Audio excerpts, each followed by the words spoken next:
First of all, lock the bicycle handlebar tightly.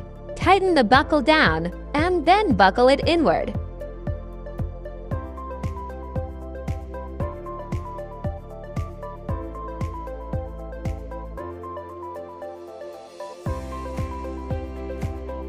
If the wheel and the car body are in a straight line, but the front handle is not aligned,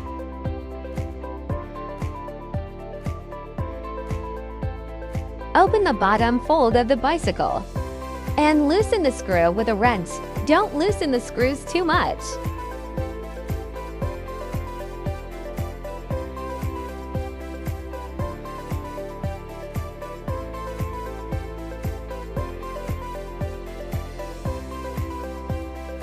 Hold the tires with your legs and turn the front of the bicycle to the right angle.